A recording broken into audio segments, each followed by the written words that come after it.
88 pounds and others.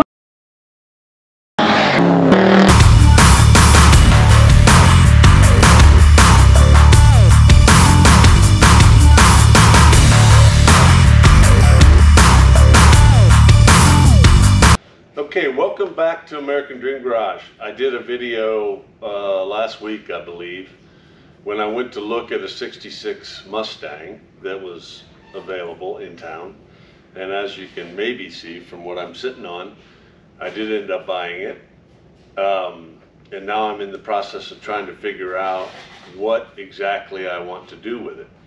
The only thing holding me up from deciding to restore it firsthand would be the fact that I've got multiple other projects in play right now, and starting another one obviously delays the completion of all the rest. So if I did it, I would probably try to fight my enthusiasm to get started and finish up some of the things that I have.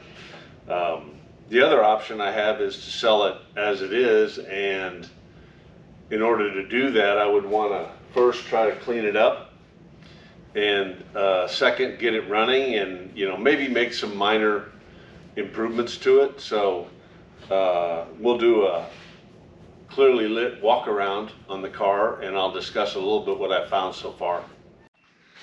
So it's able to be seen a little bit better now where it sits. What I've done so far, very little, is try to charge the battery. And when I tried to start it, get a pretty strong clicking noise from the starter solenoid. I bypassed that with a remote starter and got a buzz from the starter. And so, two things: I tested the battery, probably the main thing, and I got a decent voltage, not strong enough, 12.5, but I got very few cold cranking amps. So I think first step before I get into starter and solenoids will be the new battery. You can see the hood is here, and this is a fiberglass aftermarket Shelby scooped hood, and I knew that it had flown off, come open and flown off in a test drive. So you can see that while the hood is decent, the fiberglass frame is broken, so that most likely will be junked. When I charged the battery, what I did, I noticed, we had interior lights.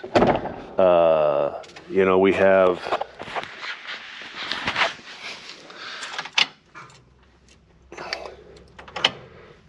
with the battery not charged, it was lighting up when it was on the charger, but it's off the charger, so that tells me the battery is dead. But I saw movement in the gauges, got sound from the radio. The other thing is, moving the car rolled freely. I do understand that maybe the brakes were done at the shop, and it's steering was nice and easy. Finally got the trunk open. I can't tell if there's looks like there's some rust there. A couple other places I can see air, the inner fender well. So obviously we knew it needed some body support.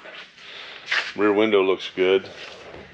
So what I think I'll do, just to get it, my main goal will be to get it started. The other thing I noticed is they've fender's loose. It looks pretty good inside there. The fenders are the least of my worry. This still is my concern of replacing this rear panel, which I have the capability to do I would qualify myself being simple panel replacement from my training at McPherson College, but that and where you make the cut versus where the support structure is, you know, the panel comes all the way up here. Whether you do it here, I don't know. I might default to professional. So anyway, that's the status. I will continue to do videos as we make progress. Next one will be, I'm going to probably have the interior cleaned up and get a new battery, and then see if we can fire it up and see if it'll run. So anyway, okay, we've checked all the fluids. I'm not going to try starter fluid first. Got a new battery. See what it does.